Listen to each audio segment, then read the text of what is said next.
Useless. Nearest to go, now it's going. It's a hard one, mate. Hard to find good help. Hey, how you all doing anyway?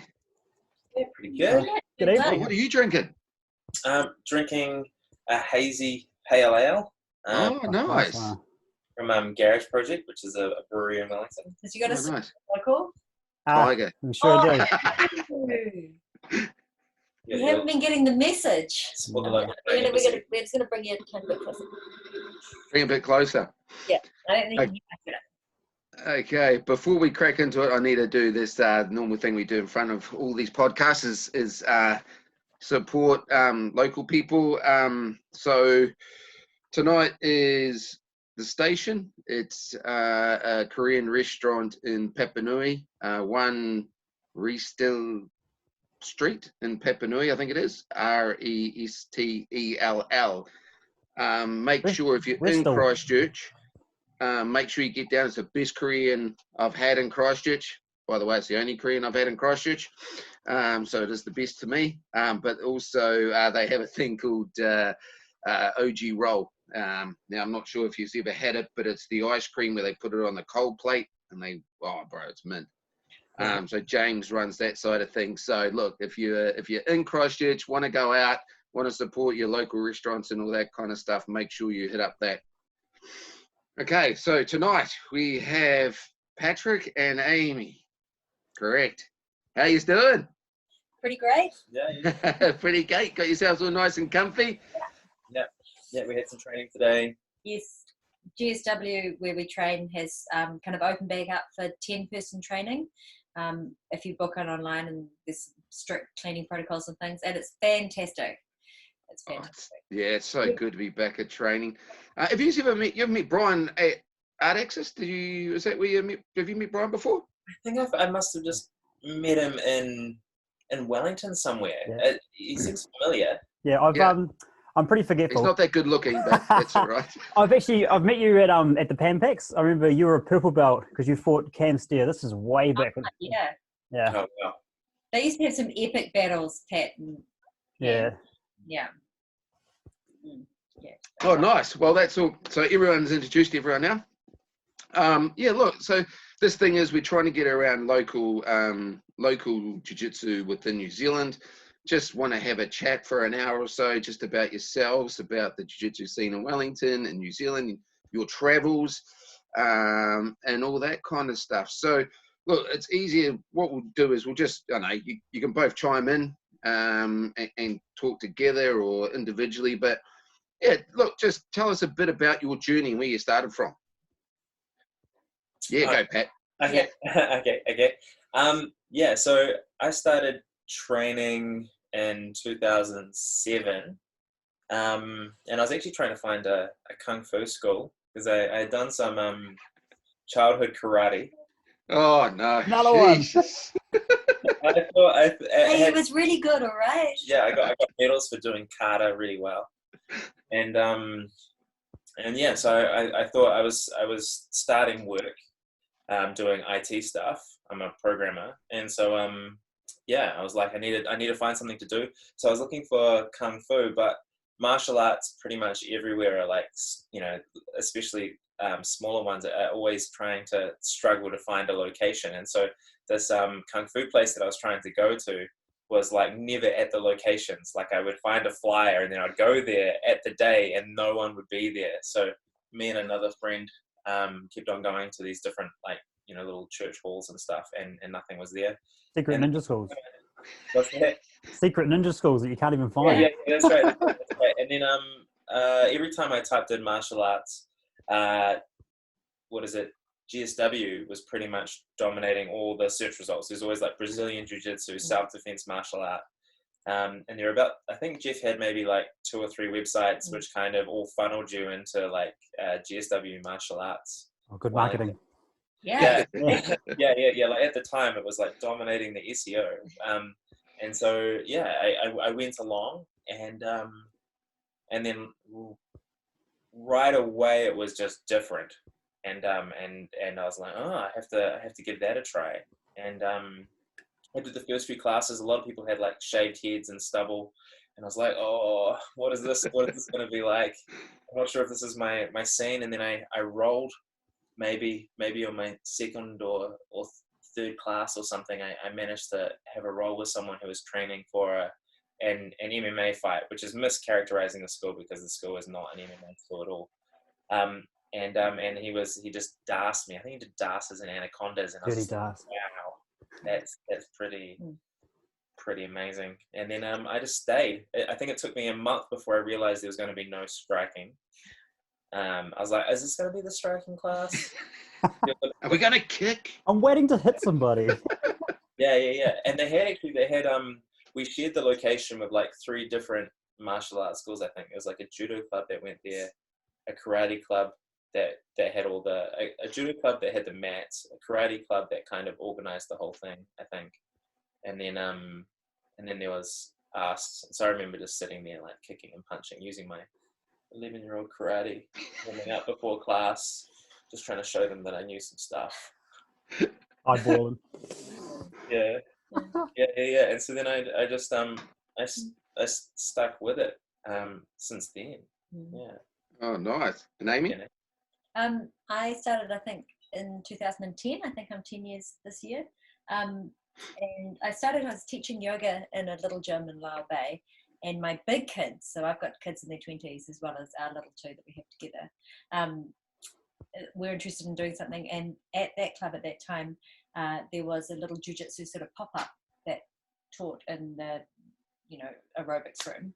And so we tried it out with the kids. I went to the kids class with the kids, and I got involved to get them involved. And I was like, I just could not, the moment I got on the mats, and the teacher at the time who was teaching the kids was like using me for a demo, and I did something, I just couldn't believe I was allowed to do this to other people. That was just the best thing that had ever happened. And since then I've just been, I think I probably about when I've been like maybe the last 2 or 3 weeks of pregnancy, maybe 2 or 3 weeks after being pregnant, I would have trained like 5 or 6 times a week minimum since then. Just for headlong in love with it since then. Just amazing. Nice. I still can't believe I'm allowed to do this to other people. And they keep coming back too. That's the most. Yeah. They want you to do it to them. They keep coming back. Let's keep doing this. Yeah. I mean, the first time I think I went to GSW was about 18 years ago. I think it was upstairs. Or I think it was upstairs. Maybe is his first gym that he had? Right. I know he was only just with Machado and all that kind of stuff, but it was down the end of, I don't know, your main street in Wellington and around the corner and up the hill a wee bit. I don't know if that makes sense. Yeah. There was like I think there was a gym off Home Street, or maybe something like that. It had an elevator in it. I swear it did. Yeah. So there was one on Home Street which had an elevator. It was a 2-story building, right? Yes, that was it. Yeah, that's the same gym that I started training at too. Yeah. He's been around for a long time. That's really, because I remember the first national New Zealand Machado Nationals I went to was held there. Yeah. And well, for me it was the first one. And I was getting my ass kicked from someone from GSW, but I had to think 20 seconds to go and I pulled off a win. I was getting my ass handed to me though. It was just really cool because like through that time I've met some really good like Hemipo and that kind of stuff that trained there. We had some really good battles. I fought him and I broke my rib as well. That was a really cool one up at that gym. But yeah, like you guys have got some really, it's been around for a very long time. You guys have got some really good guys that have stuck at it for a very long time. So obviously and now you've expanded, I know it's a few years now, but you've expanded into a bigger gym. I think one of my other students who started with me, Ben, goes to there as well. Like how from when you started to where you are now, the growth in Wellington for jiu-jitsu. You know, what are your thoughts on that? I think it's an interesting scene. It's quite static in many ways. Like obviously, if there's a lot more people aware of jiu-jitsu and the clubs are bigger, but there's pretty much been the 3 clubs in Wellington Central, well certainly for as long as I've been training, probably for you too. There's been what is now my dojo, Combat Room, and GSW. My dojo has been called a few things, had a few iterations, but it's essentially the same club, just in different spots. And that's interesting. There hasn't been like a new gym that's come up. There's a couple of satellites of, but there's nothing new that's come through. In the slightly wider Wellington region, there's a few more. There's a few more, and I think there's been there's a few Combat Room kind of satellites that have kind of popped up, and I think there's someone who may be trying to do a Gracie Barra thing, but that's in very, very, very early days. I think I don't even know if it's still happening. Yeah, that was sort of coming and going. But I think when I started there was GSW, and then there was Combat Room, but Combat Room at the time was, I feel like it was only a really small pocket. They had like a very small, a small location at the bottom of an old building, like a kind of a basement thing, and they just had kind of a really tight knit thing going on, but it was quite small. And GSW is probably the biggest Brazilian Jiu-Jitsu right in the middle of the city. And now I'd say I think my dojo and Combat Room are both quite big. All the clubs are pretty healthy. I think GSW is still bigger, but it's weird. Yeah, they've all certainly got lots of students. It's really, there's a lot going on, but certainly it doesn't have the feeling. I'm quite surprised that we haven't had a few other sort of new clubs starting to sort of pop up. Our competition scene has got better thanks to Vanderson running competitions in Wellington, as well as NZ Grappler coming through, because for a while it was pretty slim pickings, probably for you guys down in Christchurch too, being able to compete. Hard work. I mean, we either Australia or Auckland was pretty much it for us. Yeah, so that's where I was going to head with one of my questions. Do you two still actively compete or want to actively compete? Yeah, we've never competed I'm 46, but I've never competed as masters, and I'm not going to for a while yet. I'll wait till one of the 20-year-olds really scares me, but not going to. No. It's too much fun watching them cry. It's not true, actually, I didn't say it. So we're still really keen on competing, aren't we? Yeah. Amy's a more natural competitor than I am. She enjoys competition, the idea of competition. But I think that's probably because Amy's did lots of competition when she was younger, whereas I pretty much didn't do any sport until I started doing. I did a little bit of karate, and then I did jiu-jitsu as an adult. Yeah. How do you prepare for your jiu-jitsu comps then, Pat? Going in, do you psych up, or do you just go nice and quiet and just mellow into it? As a nervous competitor, I like to get warm. I think Amy's taken me through some sort of yoga kind of flow stuff, which I find to be quite comforting, and then does the job of getting my body physically warmed up. And I usually have some music that I find quite stirring, something that's a bit arousing, competitively, and something that is I probably played in the gym, but not too much. Yeah, it's probably giving away all your secrets here, because I messaged Pat earlier before this podcast to tell him I've seen him compete a lot, and I've always been really impressed.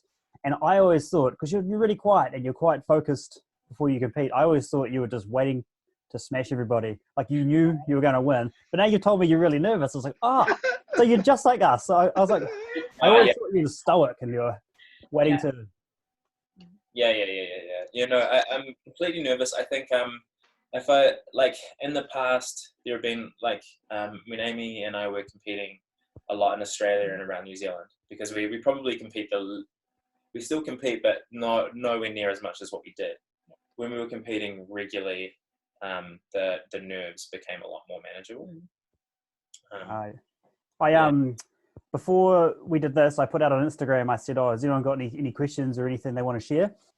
I actually had a really good story from a guy as a blue belt, I think, called Jonathan Barlow, and he said he was competing in a competition, and you were also competing in it, he mentioned to someone he was really nervous, and he said you just turned around and talked him through how you handle your nerves, how he can handle his nerves, and just how to really approach jiu-jitsu as a whole. And then he said you just turned around and walked out and won your battle, and you won a gold medal as well. He said it was amazing to see someone right in the middle of his own preparation turn around and just help him in his moment of need.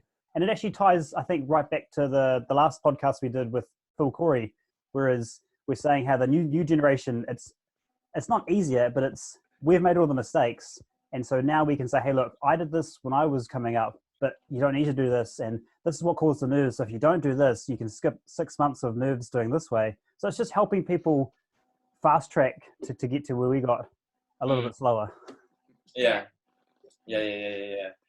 And then you get the other end of the equation, whereas like I think Amy, when she competes, often has to like get herself engaged, because sometimes she can be like too cruisy, which is like a So Amy, like how do you find it, well, especially in your higher belt, especially in New Zealand anyway, like you're a black belt now, so how do you find competing in New Zealand at that level as a brown belt, and then obviously now you're a black belt, and well, being a black belt, it's must be quite hard, because I mean, at the end of it, you know, we have a small percentage of women that do jiu-jitsu in New Zealand. So for someone that's a really active competitor and wants to compete, it must be very hard for you. Yeah, it is a real struggle, and but it's been like that all the way through. Even right back at white belt, you had to go across to Australia to get more than one match with somebody who was much bigger or whatever you would have in New Zealand, or occasionally I've had to fight in male divisions. That's happened before in New Zealand, just because there's nobody else around. So it's pretty taxing. What you end up doing is you end up, especially with the higher belts, you end up saying, I'm happy to fight, if you're a brown belt, I'm happy to fight purple belts and blue belts. I haven't been in a situation where I've been expected to fight a white belt as a higher belt.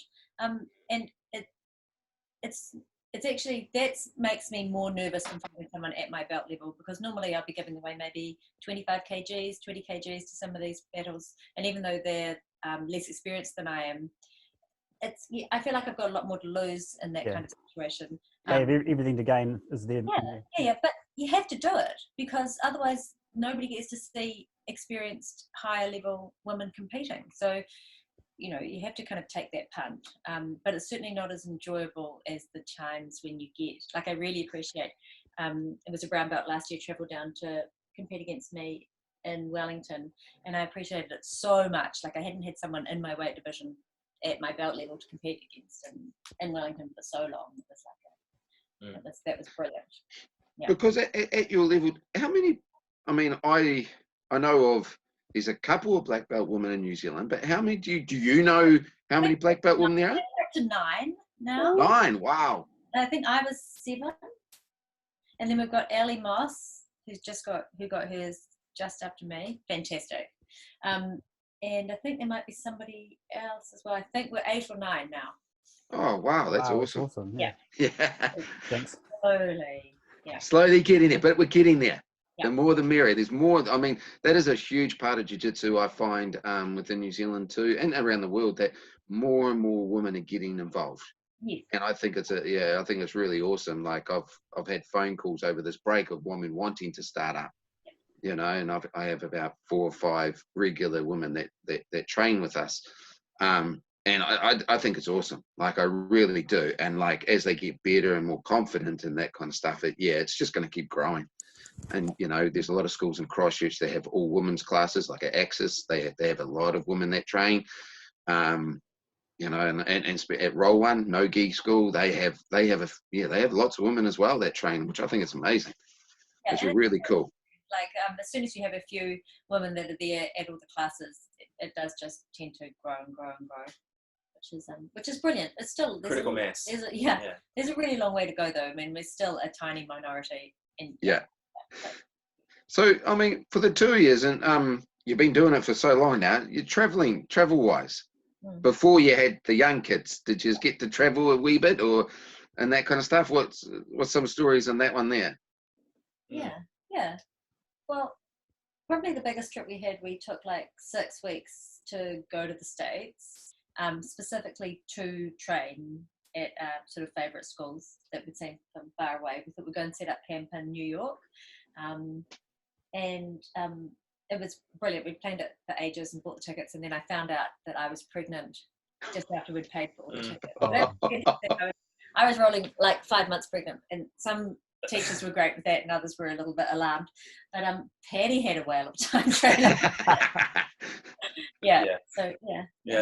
We managed to get an Airbnb in New York, literally across the road from Marcello Garcia's. Yeah. During like the coldest blizzards that they had, and so it felt pretty sweet when you could kind of walk across the road in your no-gi gear. Yeah. And it's like the heavy snow. Yeah. Yeah. So we had a sweet setup because we'd go into like the morning class, and then we'd go and hit up museums and like eateries and just like explore Manhattan, and like kind of surrounding like boroughs and stuff. And then we'd go in for like the evening class. It was like the best, definitely the best way to train. It was so great. And while we were there at the same time, Unity, who amazing now, they just opened up. It was their opening weeks, and they were running all these free seminars. We had booked when we were back in New Zealand. Just luck. That was it. Yeah. We didn't get to win the lottery. No. Close enough. You felt like it though. Whee! Yeah, so we knew Marcellus was going to be amazing, and we thought Unity was going to be pretty great, and Unity was really great and beautiful vibe, and like both the Meow brothers were there, and I got to roll with Luisa Montero, which was amazing. And yeah, just incredible. And obviously Marcello Santana with the deepest voice that you've ever heard in your life. He's a scary man, that guy. Oh yeah, he's beautiful, like a lovely guy though. He wouldn't let me roll after he worked out that I hadn't just eaten too many pies. There was actually something else going on. He would have sensed it. He's a ninja. He's crazy.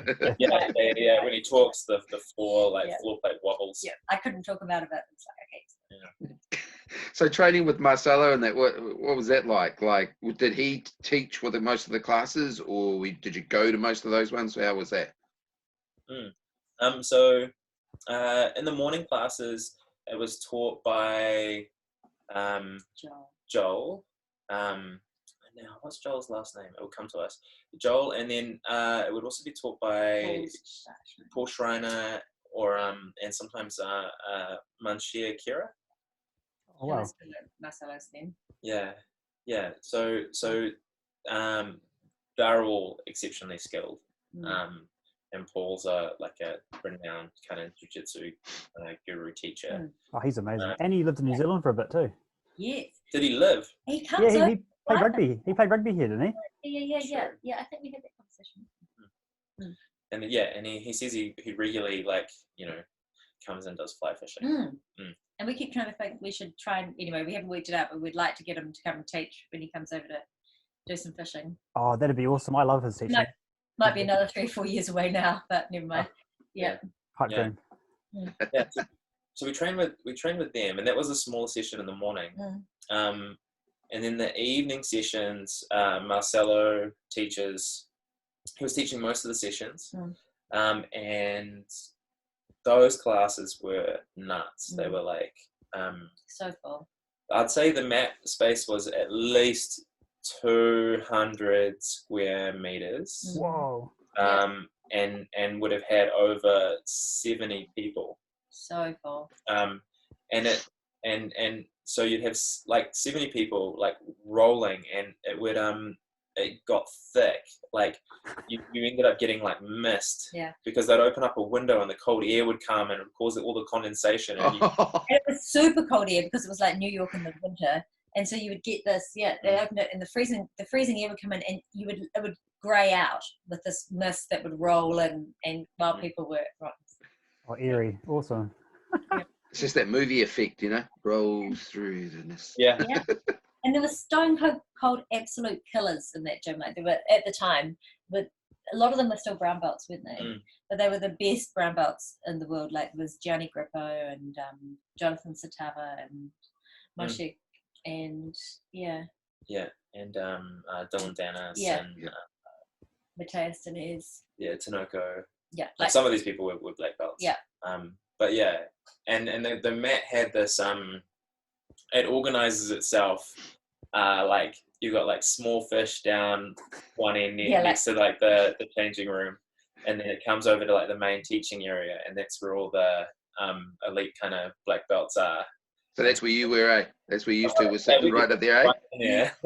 But they loved rolling with Pat. So Patty, there would always be calling him out to roll. So Pat got lots of time with these incredible competitors, and I think they really sought him out, which was pretty fantastic. Cool. Yeah. When you've got a gym like that where you've got lots of visiting people, it can be quite hard to break in and get a chance to roll with these really great guys, because they're really over the jiu-jitsu tourists sometimes, especially at that gym, because it's so full on, so many people trying to visit. But the experience really was that they just thought Pat was great. Yeah, they have there's a guy, Tom, who was super pastoral. Like he noticed that we'd come for like maybe a week, and started chatting to us, and then he would be introducing us to the other people around, and kind of incorporated us into the little community that he had there. Super nice. And he had a setup where at the time he lived fairly close to the gym, and so a lot of the competitors who were kind of like professional, teaching privates, maybe they had some other side job, but they were predominantly focusing on their jiu-jitsu, would stay at his place during the day while he was out working, and then come back in. Yeah, and they would like go and sleep and things between training. Yeah. So that's pretty nice. So Tom, what's his name? Last name. Anyway, he was a wonderful dude. Really took care of us. Yeah.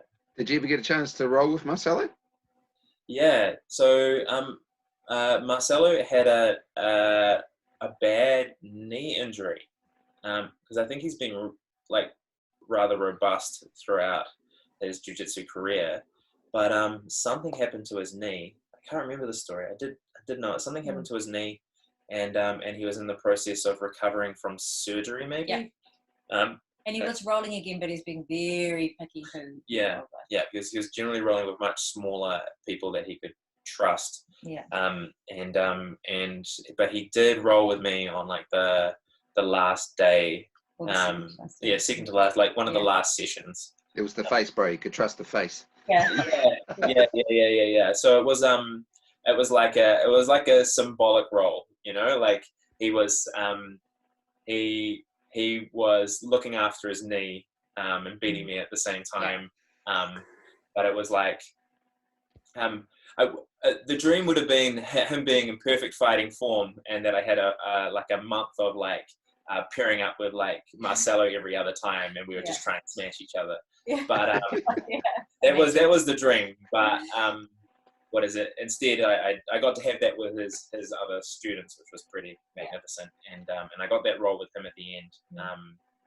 And he just kind of like calmly dispatched with, you know, my various attempts at playing like lasso guard and finished me with like a north-south choke. Or a guillotine. Sweet. Yeah. It was pretty cool, pretty special. Yeah. And we checked out some other great stuff too. Like when we were in California, we visited Dan Luca at Barratt Jiu-Jitsu. He's a super interesting guy. You remember Trumpet Dan? Do you guys know Dan Luca? Dan Luca. He was one of the commentating duo alongside like Sean Williams for the old school. It's not even old school. But remember when Budo videos used Budo Jake. Yeah. And so they used to do the worlds before Flow. Yeah.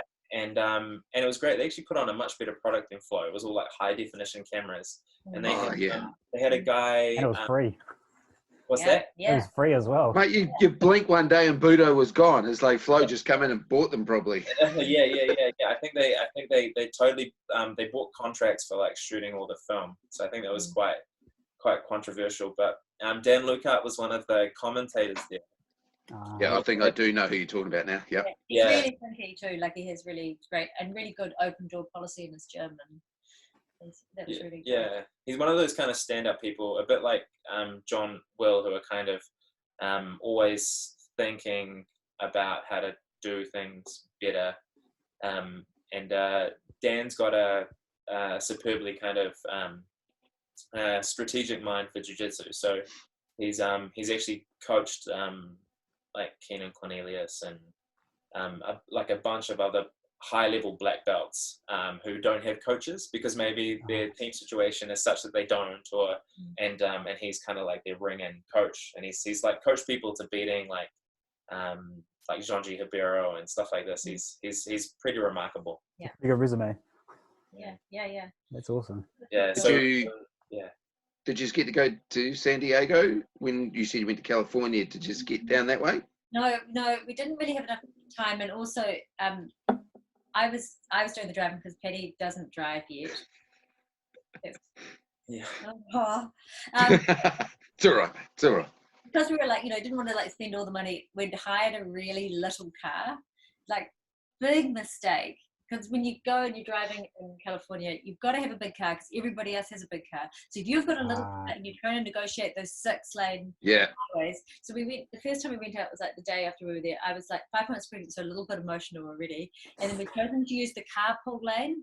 So it kept telling us need to cross in driving rain, cross like 6 lines of traffic going the wrong way, obviously, and then get back. And it was just. That's the scariest thing. It was so scary. We both thought we were going to die. This is it. The first time I ever went to LA, and I was like I was in a bus and I was going to Anaheim like most people do, and I look out the window and it's just this huge motorway, but not just on one side. It's the other side heading the other way. It was like, holy shit. So we just decided to keep it. That was maybe within like half an hour, 40-minute driving, and we didn't have that long anyway. And we thought we'd come back and do the other stuff another time. But we did go to San Francisco on the way out of New York and had a lot of fun training with Kurt, Ozzy, and I did that as well. He's a crazy guy. He reminds me of Jeff. Jeff is just as loud and just is very direct like Kurt is. Yeah, there's definitely some real things going on. Just not the same hairdo, that's all. Yeah. It was and Jeff's hands are in better condition than. Oh, Kurt's are crazy. Yeah. Paul gave gave Kurt a heads up, called ahead for us. So we talked to Paul quite a bit, and so he kind of paved the road for us. So that when we got there, it was like we were super well taken care of. It was like we were like his out of town friends. So that was pretty neat. It was really lovely. Yeah. And he even gave us an out for like one of their warm-ups. Yeah, which is fun because. Which we were like, oh nah, we don't mind warm-ups, but that thing went on for like half an hour. Yeah. Oh, the one I did was nearly an hour, and I was like, my wife was like, "Is that it? That's a long class." I was like, "That's the warm-up. Help me take my ratio off," because I couldn't even use my hands. Yeah. I was not, because I noticed that everybody was gaming like the star jumps. I was like, these are some like martial arts is about discipline. This is supposed to be a hard out warm-up, but these star jumps are like more like triangles. Like like the arms didn't really go above the shoulders. Yeah, but they knew what was coming. But they knew. It wasn't that got me. It was the wrestling drills, and because I wasn't very good at stand-up, I was like getting right into the wrestling drills, and then when it was time to roll, I was like, oh, my arms were absolutely shot. But it was a lot of fun. Like I'm glad I did it, but man, I was naked. Yeah. I think we trained there like maybe 3 times or something. Popped in a few times, didn't we? Kurtz, I feel like it was it was a bit. I think it was more than that, but yeah. What about other travels? Like obviously you've been to Australia and that kind of stuff. But have you been anywhere else and trained and travelled? Yeah, great times. We had a fun time training in Tokyo when we went. Cool. We didn't do as much training there as we would probably have done on a different trip, the way it was structured. Yeah. But that was great. And, we managed to sneak away a couple times. Yeah. To like Rabaka gym, which is it was just like a gym that was in my mind from when I'd read about the Japanese grappling scene. With Daisuke Nakamura. Yeah. Yeah. Which turns out is like there's two people with the exact same name, which is like sounds like a unique name. Yeah. It's not the guy from Quintet. Is it the guy who's on there? Yeah. Not that guy. No. He was in Polaris versus what is it, Shaolin Hibero. Yeah. Yeah, and he was awesome. That's funny because when I watched Quintet, I was like, that he looks different than Polaris. Yeah. So it was like one of the Daisukas. And Malaysia? Yeah, we trained in Malaysia. The scene there was sort of just growing. They had lots of kind of small gyms. A lot of the time, mostly like brown belt instructors and stuff. So that's kind of cool because often people like you to teach a class, and so you can teach a class to kind of show what your jiu-jitsu is like, and to kind of share some of the stuff that you know. Do you have a go-to? Like when they ask you to teach a class, is there like a go-to technique or sequence you go to? I probably whatever, like because I do a lot of teaching at GSW. It'd be like similar to whatever's happening that I'd be teaching then. I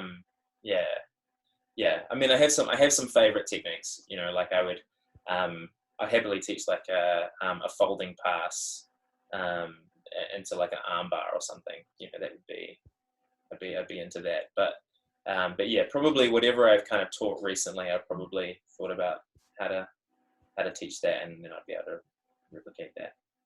Oh, nice. Yeah. And Amy, like we talked about the competitive scene with Cam and Pat earlier. Has there been someone that you've come through the ranks with that like you've had some really epic battles, whether it's New Zealand or Australia, that you've just like you can't wait to get back into there like one a piece, or do you know what I mean? In the old days, it would have been Livia Glukaska, who we were kind of just at white and blue belt stages, and then Livia Giles now. Yeah, Livia Giles now. We were head to head, kind of at that stage quite even. Now I would get totally smoked by her. She's full time though. She's pretty incredible. Yeah. But at the time it was she was the person I probably fought the most and had the most competitive thing with. In New Zealand, it's a bit harder because there's not many people my size, because I'm a featherweight, so there's not people are usually a little bit bigger, so I haven't there's a bit of a mixed bag. But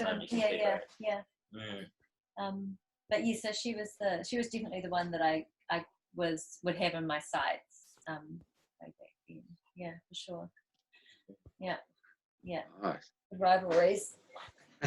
And you're saying that like you also coach you coach your fit. Did both of you coach at GSW or just yourself, Pat, or you know, have you had any plans ever to open up your own school? Oh man, I think it's inevitable that you have those thoughts and talk about the ideas. Like there's lots of great ideas to have, especially when both of us are so into jiu-jitsu.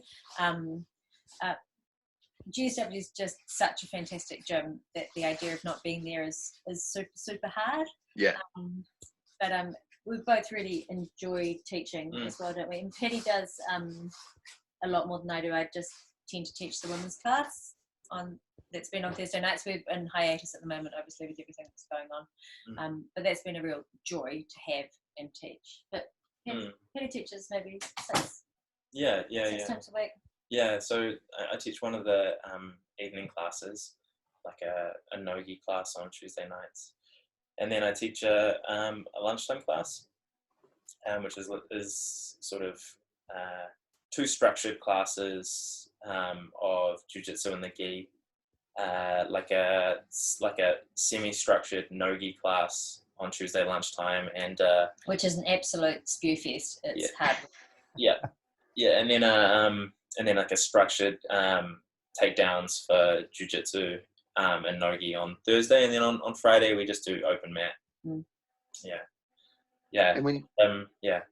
And when you say like, because I mean lunch classes and that kind of stuff, so you work in IT, is that right? Is what we said? So do you work more like flexible hours kind of stuff, so you can train a lot more, work from home? What's your normal daily thing? So I work just around the corner from the gym, and I tend to just have a flexible working arrangement so that I can kind of go there, open up, and then get back to work without everyone giving me the side eye. So yeah. You keep your travel circles quite close together for living in New York and working across the road. Yeah. It's not driving thing, right? It's like a lot more important. Yeah, but also it's like, what do you call it? I think I have a, like, if you don't want to eat chocolate, you don't buy chocolate, right? Like there's a kind of a thing about habit being what's available to you. So if you're if you can work close to where your gym is, you're likely to go to the gym. You know, like if you've chosen the cheapest gym and it's like a half an hour train ride away, you're not going to go to that gym. So I think it's good to have everything, like kind of try to set your life up if you can choose to be time management and distance management. Yeah, right. Which is part of it. We've actually secretly loved lockdown because we've got some mats in our shed out the back, and we've just been able to train with each other most days. That's not even fair. I've had to fight my kids. And my kids are terrible. We're not going to say anything. I know it's so bad, but it's actually been, apart from the fact that means I've had to go like 40-minute rounds with Pat. Get back up. Yeah, really much about getting him. What? It was really brilliant, and the amount of time that we saved by not getting into the gym and going into the gym, like just Pat would basically, because he works out in the shed as well, so he would pretty much just turn around, get off the chair, put a gi on. He's got the gi on already. He's gone to work the gi on. Get the tie off. Yeah. So. Yeah, unfortunately, we're kind of like at work. We're often like working collaboratively with the cameras on, so like talking to each other and being able to look at somebody's face is like making you not feel alone. Yeah. Otherwise, I'd be in my gi or the whole time. Yeah. And what about you, Amy? You work-wise? A full-time mothering still. With our youngest is one. It's the greatest job ever. In a bit. Yeah. Because how old are your kids? 23, 21, 24, 1. That's a big. Whoa. Okay. How do you find, like, with training that then with the kids? I mean, especially obviously your young ones. Yeah. How's that been for you? It's definitely slowed us down. We don't train as much as we used to. Don't really travel to competition. No. But it's been a real joy. Ernest, 4-year-old, is really into rolling. Oh, yeah. Cool. He's not into instruction. Just wants to roll. He wants to do his kind of choke, which is just, it's bullshit. I mean, I don't know how to the technique is terrible. Like his kind of arm bars, but he loves it. And he's always like keen to get on the mats and he's really interested. Like we'll watch jiu-jitsu matches with us. So that's been kids soak it in even just by watching. I remember teaching someone in my garage, and he couldn't finish a rear naked choke, and I was like, right, and I did one on him, and my daughter, I think she was 2 at the time, and she was just watching. And I was like, oh, you just keep watching, she's okay. And then I got this guy Jamie to put the choke on me, and she was like, no. I said, it's okay, honey. I'm just going to show him how to put the choke on. He put the choke on, so his arms are locked into here. She ran up and just kicked him as hard as she could right in the teeth. Leave my dad! And I was like, I'm so sorry. He's like, mate, that is the coolest thing I think a kid's ever done to me, as he wiped all the blood off.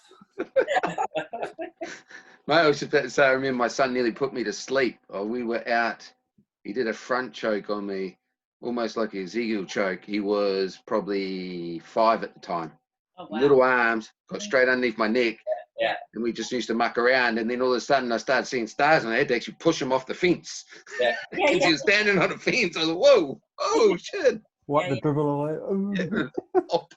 Yeah, when Ernest does get his cross collar choke going, it's pretty good. Yeah, it's actually it's one of those chokes which requires quite a bit of grip strength, but he gets a bit of choking pressure going on. Yeah. Kids, do you teach kids classes or anything like that? There are kids classes at GSW taught by some friends of ours, good friends of ours, and they're going well. But they've kind of got that thing going. So I help out occasionally, but I basically pretend to be one of the kids and just kind of sit in the lineup. That's how you got into the sport, wasn't it? Amy's front rolls and back rolls are like better than like half the class. So yeah, that's right. I get to really feel that I'm owning it. Oh, nice. What about so competitions inside New Zealand? What's like a really memorable one for both of you that you're involved in, not just watching?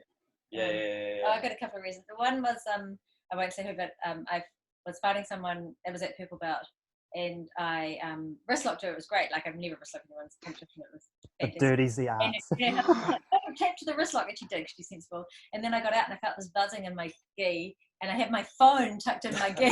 Like the whole match. Like, oh, damn!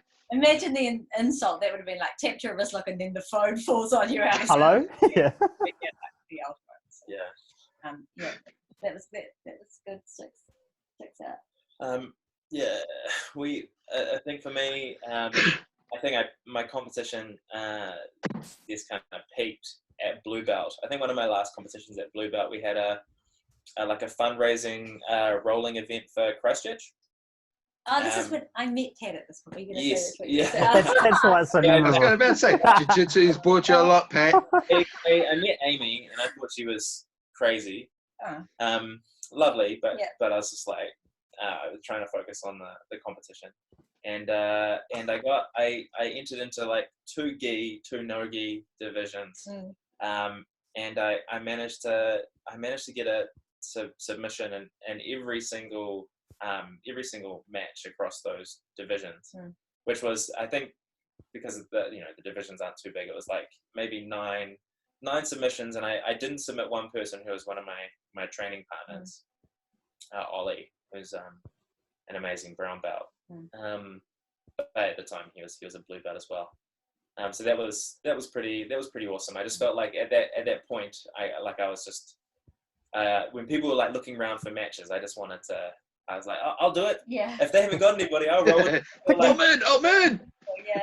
Yeah. So I had that. But and then afterwards I found out that one of the divisions they entered me into, like administration era, was like a novice division. It was like and I was like, I'd beaten like maybe like two people, and they'd been really easy, and one guy was actually pretty tough. And so like I thought that I had hit like what is it, like the 4 intermediate divisions, and thought it was really good. It's like 3 intermediate divisions. And then one of these like yeah, just don't mention that one. That one never happened. But yeah, so that was good. And that came just after like having some real breakthroughs in training at the gym, and I had a few people that I'd roll with who were like a benchmark, and I was having real success with those people. I was like, I think if I have success with those people, I don't think anyone at a competition is going to like hold me back. So nice. Yeah, so that was probably the best. It was maybe like 9 matches, 8 subs, or something like that. Yeah. Oh, nice. Yeah, as far as actually winning, probably similar, was that match that you saw Cam and Pat fight at Campax. Yeah. It's the first Campax I went to, I think. And I won it was the biggest division. There was 5 matches to win for both no-gi and gi in the weight division. And I flying armbarred everybody in the gi and the white belt division, just one after another. And even though they saw it, this is what only happens for white belts. And then it was after they saw it, it just kept on happening. And that was ridiculous fun. It was so much fun, that competition. Yeah. It was a massive competition. I remember, I think we started the fights at like 7 a.m, and I think I caught the last train at midnight. Oh yeah. I was refereeing. I was like, I'm not refereeing. I was on the mats doing marshalling. It was crazy busy. Yeah. It was so full on. Yeah, those ones they're quite hectic. So when was the last time you did compete in New Zealand then? And are you hoping to compete next year? What are your kind of like goals? Or even if there's a comp later on in the year, are you hoping to get back into it this year? Definitely. We were going to compete at the Wellington competition, so the NZ grappler that would have come through, and Vanderson's competition earlier on. They're fun comps, those sub-only comps that he runs, the Wellington. And we competed in the gi version of that last year, and both won. So that was really heartening. And I think we've had, everything's up in the air now, so who knows, but we had penciled in next year to go to Masters world. Oh wow! Especially at black belt, how terrifying! Yeah. Is it? So cool. They could have been black belts for like 25 years by the time you get to my age. You know, like they could be Letitia Hibero. Yeah, well, I've talked about this before. Like, when I went to the first Masters World, I was a brown belt. Yeah. And so I looked at the weight category for my age and for and for the black belt, and dudes had like 3 stripes on their belts. Yeah. And I'm sitting there going like, hang on. Yeah. You were like you got your black belt when you were 19. Yeah. And I was like, holy shit. Yeah. You know? And I was like, oh crap. And then I'm thinking, but then like I said, and I've said it before, I stood on the mat and there was 14 mats going nonstop. Amazing. You know, and you just I wasn't nervous at all. I wasn't anything. I just thought, oh my God, this is so cool. Surreal. Yeah, surreal. Acai was awesome though. They make the best ones there. I can't stop talking about them. I tasted a better acai there than anywhere. Yeah. Yeah, it's beautiful. It had good acai, so yeah, that's another good reason to go. Vegas. Yeah, Vegas acai. Yeah, forget about the world. Yeah. I think that'd be awesome. Yeah, so that's one of your goals, to get to the World Masters and give that a crack. Yeah, and perhaps we can like kind of get a few of our friends who are kind of in the same boat. We want qualify. We want a squad. Yeah. It's Vegas, man. Everyone loves Vegas. Yeah. You can't not love Vegas. But yeah, it might not be a possible thing though, right? Like it might not, like who knows what's going to happen to the economy? Who knows how affordable flights are going to be?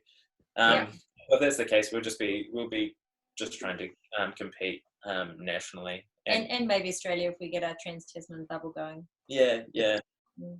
I mean, there's some really cool circuits in Australia. They've got the Queensland circuit, and then obviously the Melbourne and Sydney and all that kind of stuff. But yeah, they've definitely got a lot of competing in grappling industries.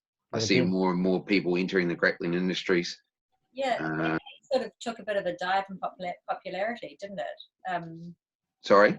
Impact sort of took a bit of a dive. Yeah, I think it was more when the International Federation took over, because everything was in American dollars.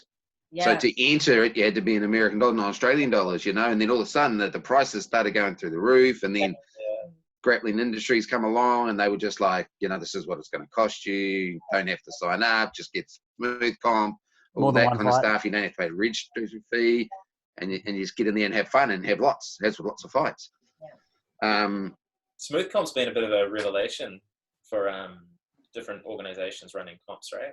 Oh, smooth comp's awesome. It's not only does it easier to enter, but it also keeps a record and a stat of who you fought, where you fought, how well you've done through the year.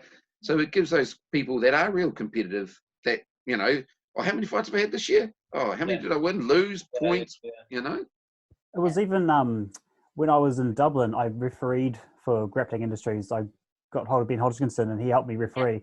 We had our phones using Smooth Comp there to see who was up next, so you could see how the rest of them were going. So whenever I mingled across, you could work out, I'll skip this one, and I'll push this one through. It was amazing. So you all became mini foreman of your mat. Yeah, that's awesome. So great. Yeah, but the thing I like also is that when you are entering, especially if you are likely to have tiny divisions, which women always have, you can see who's not only just entered, but who has potentially entered but hasn't paid yet. Like it's all open. Yeah, it's fantastic. So you can think, well, if I put myself in up here, the chances are I'll have people to fight.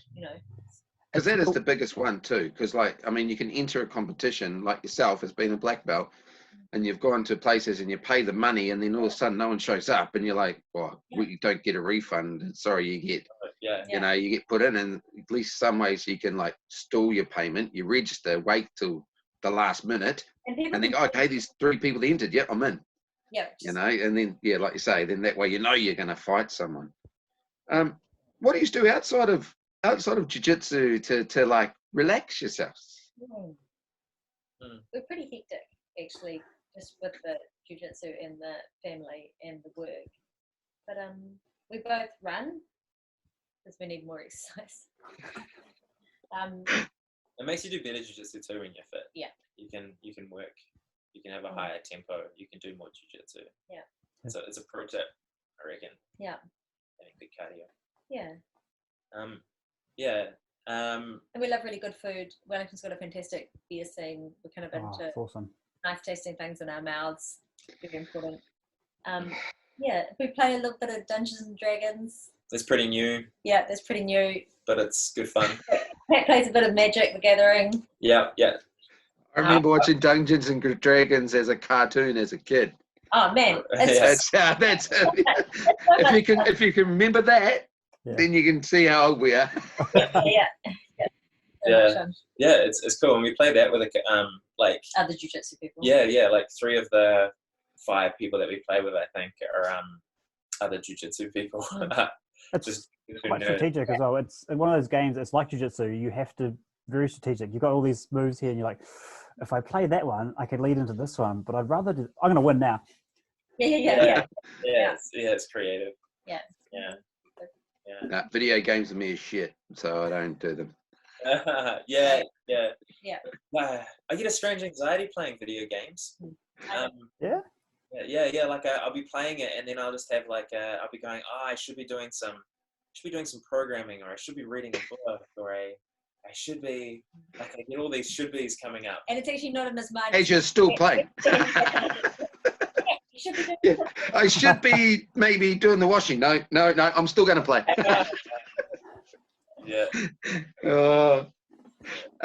So you guys said you're back at training now, and which we started back last Thursday again in the groups of 10 and the groups of 10, groups of 10. You know, the contact tracing, disinfecting the gym or the whole gym. Yeah. It's a process of about half an hour after every class now. But one thing that I have got from my students is that they are so relieved, whether it's groups of 10, to just be back on the mat.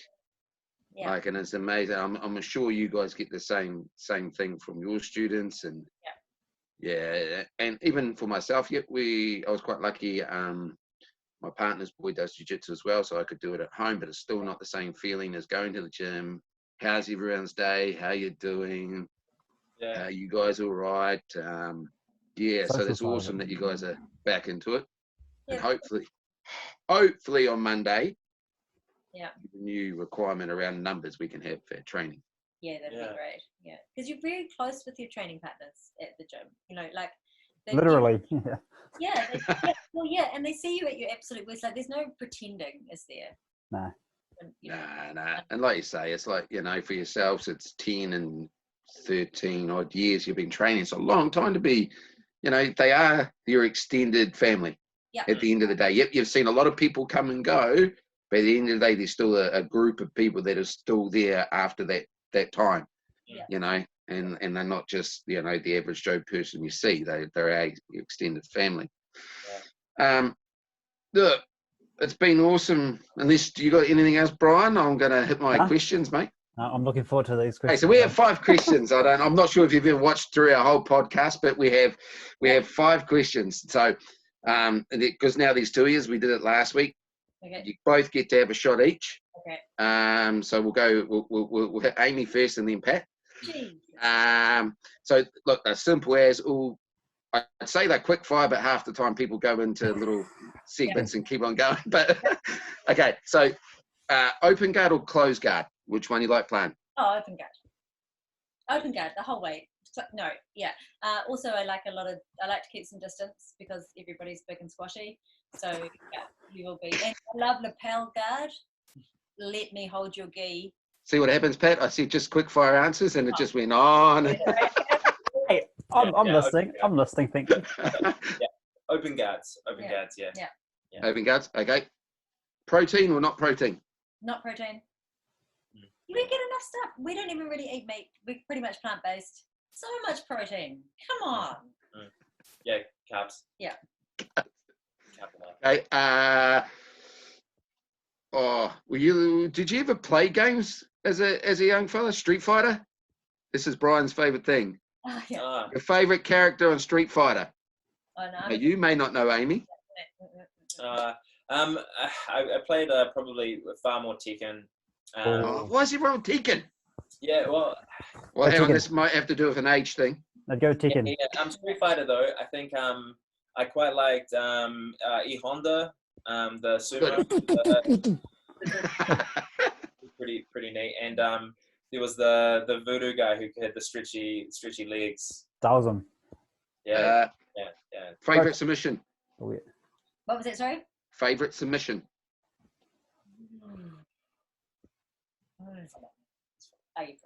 There's probably a straight foot lock. Ooh, going for the legs. Yeah. It's I would say throughout my career, definitely armbar. Armbar. Nice. That would be second for me. But you're loving the head arm chokes. Yeah, I do a lot of head arm chokes these days and chokes from the back. But like if I was to say Takui Waza, it'd be armbar. You know, that's the go-to, eh? Yeah. Okay. Our favorite last question that we always do. Don't go crossing your fingers. Okay. Wash your belt or don't wash your belt? Oh, wash your belt, you dirty. Yes. What? Yeah. Jesus. This is two. This is 2 points. Okay. So hang on just for a sec. Amy, can you just shut your ears? Come on, Pat. Would you wash your belt if she said to? What's that? Wash your belt and not. Eh? Well, would I wash my belt if she said to? If she had a good reason for it, she could justify it. Yeah. What's that? You wash your belt. But you know, like it's it's because it's a thing that gets dirty. Yeah. Like it smells sometimes. Yeah. You can I don't know. That's very sweet. This is gross. Okay. I may be immune to my smelling because I've smelt my belt. It's never smelt at all, and I don't know what people do with it if it stinks. Do you retie your belt? Like I often let my jacket be like it'll open up, and so that like lets you. It's more effective for cooling, right? Like you get air up against your chest. So I think my belt is up against my belly, so it probably gets sweaty. Like if you tie your gear all the time. Pet's using science. This is science now. This is science. I'm just going back to jiu-jitsu, not science. Plus, I stall too much. Or I undo my belt and tuck myself back in and then redo my belt up. I washed mine yesterday. I don't even train on Wednesday. Wash it. Yeah. Wow. It's all right. Hey, I'm still winning out of the whole thing. I'm still winning. So Brian's a pro washer and I'm a no pro washer. What does that tell you? What does it tell you? Would we be in here today? Hey, look, guys. Hey, really appreciated your time tonight. I know you're very busy people and you've got families and all that kind of stuff. Loved having you on. Wish you all the best going forward through this virus and the pandemic and hopefully coming out the other side and competing more, and hope to catch up with us in some more comps. And I'm sure we will catch up at some stage too. So thank you very much for coming on. No, thank you. That was great. Yeah, had a great time. Yeah, no, it was awesome, guys. Hey, look, send the best to everyone up there. Keep training hard, and we will catch us all soon. Oh, thanks a bunch. Thank you. Sweet. Yeah. Okay, now let's see. You're an IT man. You can turn it off. Yeah, let's see. We got like leave. There's a leave button. Yeah. See, it's not as easy as straightforward as you think. Hey.